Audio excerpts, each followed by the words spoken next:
எல்லாருக்கும் good evening. இந்த video வந்து ஐபிபிஎஸ் பிஓவோட மெயின் ஸ்கோர் கார்டு ரிலீஸ் பண்ணதுக்கான வீடியோ. ஸோ என்னோட எக்ஸ்பெக்டேஷன் என்னவாக இருந்துச்சு அப்படின்னா, எழுதி முடிச்சதுக்கப்புறம் நான் கண்டிப்பாக கிளியர் பண்ணிடுவேன் அப்படிங்கிற மாதிரி தான் நான் எதிர்பார்த்துருந்தேன். ஸோ நான் அன்னைக்கு நைட்டே வந்து நான் வீடியோ ரெடி பண்ணி போட்டிருந்தேன். நான் எவ்வளோ அட்டன் பண்ணியிருக்கேன், நான் எவ்வளோ எக்ஸ்பெக்ட் பண்ணுறேன் அப்படின்னு. ஸோ அந்த எக்ஸ்பெக்டேஷனை பொறுத்த அளவுக்கு நான் கிளியர் பண்ணிடுவேன் அப்படிங்கிற மாதிரி தான் இருந்துச்சு. ஸோ ரிசல்ட் வந்ததுக்கப்புறம் எனக்கு வந்து ரொம்ப ஷாக்கிங்காக இருந்துச்சு. ஸோ கிளியர் பண்ணலை அப்படின்னு சொல்லி. ஸோ எங்கே தப்பு பண்ணேன் அப்படின்னு எனக்கு இன்னுமே வந்து என்னால் ரியலைஸ் பண்ணவே முடியலை. ஓகே, ஸோ இதுக்கு அந்த ஸ்கோர் கார்டை ஷேர் பண்ணுறதுக்கு முன்னாடி நான் வந்து ஒரு 2 மினிட்ஸில் நான் என்னோடய அந்த எக்ஸாமோட டீட்டெயில்ஸ் மட்டும் நான் எக்ஸ்பிளைன் பண்ணிடுறேன். அதுக்கு மட்டும் கொஞ்சம் டைம் கொடுங்க. ஓகே, ஸோ என்னோடய ஐபிபிஎஸ்பிஓட ஷிஃப்ட் வந்து செகண்ட் ஷிஃப்ட், ஓகேங்களா? செகண்ட் ஷிஃப்ட்டில் தான் நடந்துச்சு, மதுரையில். ஓகே, ஸோ என்னோட டோட்டல் அட்டெம்ப்ட் வந்து நான் சொல்லிடுறேன். குவான்ஸில் வந்து பார்த்துட்டிங்க அப்படின்னா 1 மார்க் வந்து 7, 2 மார்க் வந்து 5, அப்போ வந்து டோட்டலாக 17 மார்க் அட்டன் பண்ணது. ரீசனிங்கில் வந்து 1 மார்க் 11, 2 மார்க் வந்து 5, அப்போது டோட்டலாக 21. இங்கிலீஷில் 14, 2, 18.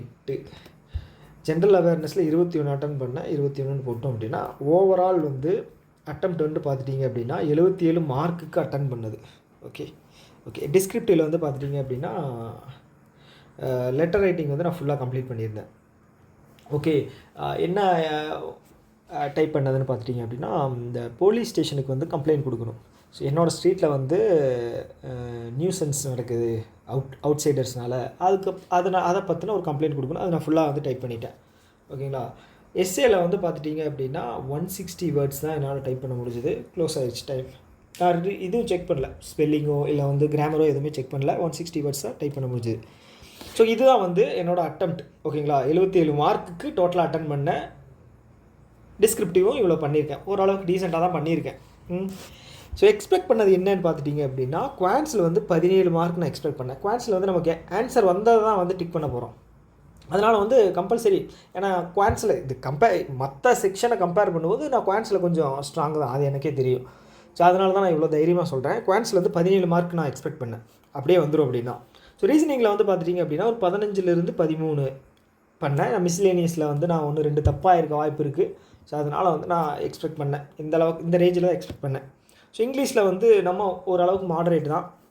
ஸோ 18 மார்க்கில் வந்து பார்த்துட்டிங்க அப்படின்னா அந்த செகண்ட் ஷிஃப்ட் வந்து பார்த்துட்டிங்க அப்படின்னா கொஞ்சம் டிஃபிகல்ட்டாக இருந்துச்சு. ஸோ அதனாலே வந்து என்னோடய அட்டெம்ப்ட் வந்து ரொம்ப கம்மியாகிடுச்சு. ஓவராலாக கொஸ்டின் அட்டன் பண்ணது பார்த்துட்டிங்க அப்படின்னா 16 தான். 16 கொஸ்டின் அட்டன் பண்ணியிருக்கேன். ஸோ அதில் வந்து நான் அக்யூரேசி வந்து நல்லா மெயின்டைன் பண்ணியிருந்தேன். ஸோ அதனால் வந்து ஒரு 11, 12 அந்த ரேஞ்சுக்கு தான் வரும் அப்படிங்கிற மாதிரி தான் நான் எதிர்பார்த்துருந்தேன். ஜென்ரல் அவேர்னஸில் 21 அட்டன் பண்ணியிருந்தேன். ஸோ ரொம்ப கை வைக்க முடியாத மாதிரி தான் இருந்துச்சு. பட் இருந்தாலுமே வந்து அக்யூரஸியை மெயின்டைன் பண்ணணும் அப்படிங்கிறதுக்காக ஒரு சிலது வந்து ஒரு 2 ஆப்ஷன் எலிமினேட் பண்ணி இருக்கிறது, 3 ஆப்ஷன் எலிமினேட் பண்ணி இருக்கிற இதெல்லாம் வந்து அவாய்ட் பண்ணிட்டு தான் போட்டிருந்தோம். பட் எனக்கு அக்யூரஸி வந்து ஒரு 80 to 90% இருந்துச்சுன்னு எனக்கு நல்லா தெரியும். ஓகே, அதில் ஒரு 13 மார்க் நான் எதிர்பார்த்தேன். ஓகே, டிஸ்கிரிப்டிவில் வந்து பார்த்துட்டிங்க அப்படின்னா நம்ம ஓரளவுக்கு தான் பண்ணியிருக்கோம். ஏன்னா ஸ்பெல்லிங் வந்து நான் செக் பண்ணல, 2லேயுமே ஸ்பெல்லிங் வந்து செக் பண்ணல, எரரும் வந்து கிராமரும் செக் பண்ணல. ஸோ 12.5 மார்க் எதிர்பார்த்துருந்தேன். ஸோ ஓவரால் என்னோடய எக்ஸ்பெக்டேஷன் வந்து 67லேருந்து 70 மார்க்.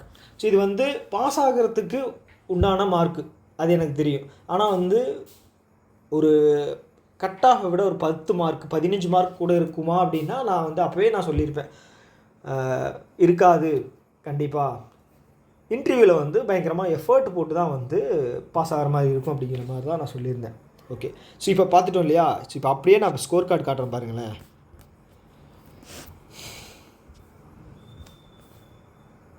ஓகே, ஸோ இந்த ஸ்கோர் கார்டு அப்படியே பார்த்துருங்க. நான் இதை அப்படியே எழுதிட்டு நான் அங்கே தூக்கி எழுதிக்கிறேன்.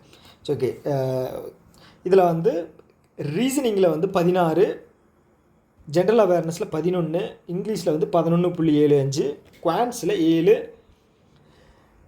லெட்டர் ரைட்டிங்கில் 16.75, ஓவராலாக வந்து 62.5. ஓகேங்களா? ஸோ இதை நான் அப்படியே எடுத்து அங்கேயும் எழுதிக்கிறேன். ஓகே,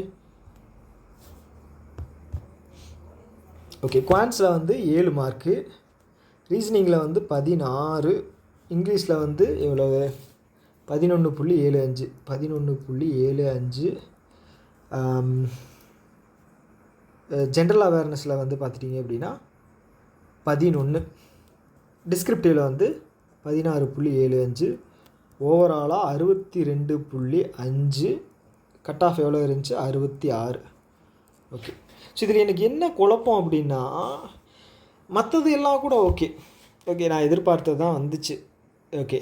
ஆனால் எனக்கு குவான்ஸில் எப்படிடா 10 மார்க்கு கம்மியாச்சு அப்படிங்கிற மாதிரி எனக்கு பயங்கர யோசனையாக இருக்குது. 10 மார்க் அப்படிங்கிறது வந்து இப்போ இங்கிலீஷில் வந்து நம்ம அக்யூரசி மெயின்டைன் பண்ண முடியாது. ஓகே 10 மார்க் போகுது அப்படின்னா நம்ம தப்பாக இருக்கிறதுக்கு கூட வாய்ப்பு இருக்குது அப்படின்னு சொல்லலாம்.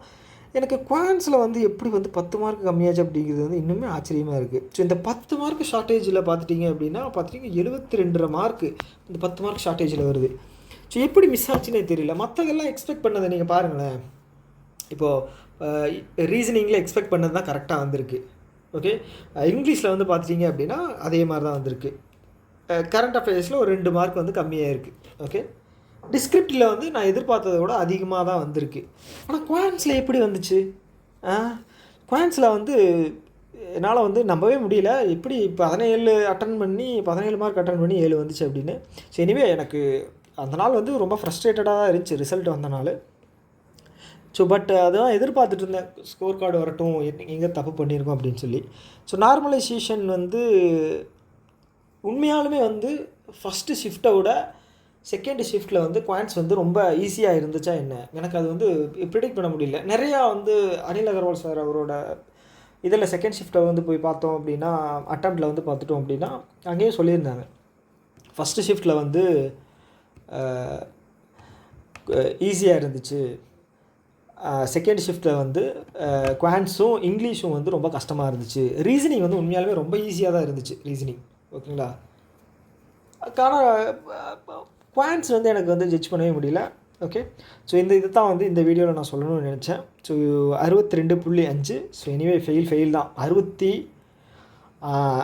நான் 5.5 இல்லைன்னா 65.75 எடுத்திருந்தாலும் ஃபெயில் தான். ஸோ அது வந்து நான் கொஞ்சம் மார்ஜினில் போனதுனால அதை வந்து ஒன்றும் என்ன சொல்கிறது ஃபீல் பண்ணி ஒன்றும் பிரயோஜனம் இல்லை. போனது தான். ஸோ அடுத்த எக்ஸாமை ஃபோக்கஸ் பண்ணி இது பண்ணுவோம். ஓகேங்களா. எஸ்பிஐ கிளரிக்கல், எஸ்பிஐ பிஓ வருது.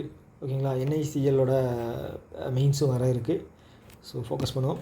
ஸோ உங்களோட ஸ்கோர் கார்டு நீங்கள் சப்போஸ் உங்களுக்கு வந்திருக்கு அப்படிங்கும்போது அதை வந்து கீழே வந்து கமெண்ட் பாக்ஸில் வந்து சொல்லுங்கள். ஓகேங்களா. குறிப்பாக நான் ஒரு சில கேள்வியெல்லாம் வச்சுருக்கேன் இல்லையா. ஸோ அதுக்கான பதில் வந்து உங்கள்கிட்ட இருக்குது அப்படின்னா அதை தயவு செஞ்சு சொல்லுங்கள். எனக்கும் ரொம்ப ஒரு மாதிரி குழப்பத்திலேயே தான் இருக்கேன். ஓகேங்களா. சரி, ஓகே. இன்னொரு வீடியோவில் மீட் பண்ணலாம். Tata bye by.